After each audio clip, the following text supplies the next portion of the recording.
નમસ્કાર મિત્રો, હું હિતેશ અઘારા એક નાનકડી વાત લઈને આવ્યો છું. ડૉક્ટર પટનાયક દિલ્હીથી નીકળે છે. એરપોર્ટ પર બેસી પોતાનું લેપટોપથી કામ કરતા હોય છે. પ્લેનનું એનાઉન્સમેન્ટ થાય છે. પ્લેનમાં બેસે છે, અહીંયા પણ એનું કામ કરતા હોય છે. પણ બીજું એનાઉન્સમેન્ટ થાય છે કે આપણે જે સેન્ટર પર જવાનું હતું અહીંયા ખૂબ જ વાતાવરણ ખરાબ છે, તો એના આગલા સિટીમાં તમને ઉતારવામાં આવશે. ડૉક્ટર ખૂબ જ ગરમ થતા હોય છે સ્ટાફ ઉપર, પણ એનું તો કંઈ ચાલે નહીં. એમાં તો ડૉક્ટર બહાર નીકળે છે. ત્યાં એક ડ્રાઈવરને મળે છે. ડ્રાઈવર કે સાહેબ હું તમને 4 કલાકમાં પહોંચાડી દઉં અહીંયા, પણ વાતાવરણ ખરાબ છે સાહેબ.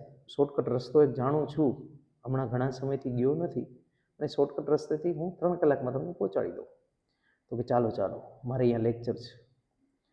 સાહેબને લેક્ચર દેવાની ઉતાવળ હતી એટલે એનું કાર્ય કરતા હોય છે. ઓલા ડ્રાઈવર છે એ શોર્ટકટ રસ્તો જતા હોય છે, પણ ઘણા સમયથી ગયા નથી હોતા એટલે રસ્તો ભૂલી જાય છે. આગળ જાય ત્યારે રસ્તો બંધ, ત્યાં એક મકાન હોય છે. તો ડૉક્ટર સાહેબ કે હવે જવાનું ટાળો, હવે આ મકાનમાં આપણે અહીં રોકાઈ જાય, કારણ કે વરસાદ ખૂબ જ છે, આગળ પાણી ભરાયેલું હતું. એટલે રોકાવા માટે બાયણું ખખડાવે છે. એક માજી પ્રાર્થના કરતા હોય છે. આ ડૉક્ટર સાહેબ છે એ બારેથી બોલે છે કે હું અંદર આવું. માજી એવું કહે છે કાકા આવી જાઓ, તમે જે કોઈ વ્યક્તિ હોય તમે બેસો, હું હમણાં પ્રાર્થના કરીને આવું છું. પ્રાર્થના કરીને માજી બહાર આવે છે. એના એક રૂમમાં એક એનો પૌત્ર સૂતો હોય છે, એના માટે પ્રાર્થના કરતા હોય છે. ડૉક્ટર પૂછે છે તમે કોના માટે પ્રાર્થના કરો છો? પ્રાર્થના તમારી બહુ સરસ છે. તો કે હું ડૉક્ટર પટનાયક દિલ્હીના છે, મારો પૌત્ર બીમાર છે, એની સારવાર માટે પ્રાર્થના કરતી હતી.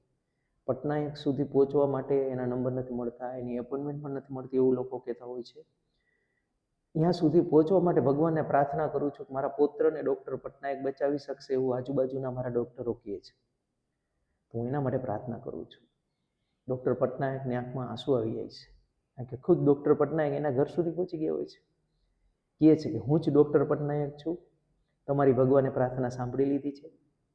કાલ સવારે આપણે નીકળશું અને એની બધી ફાઇલ જોવે છે, બધું જોવે છે, એનું ઓપરેશન કરશું, અને ઓપરેશન સક્સેસ જાય છે.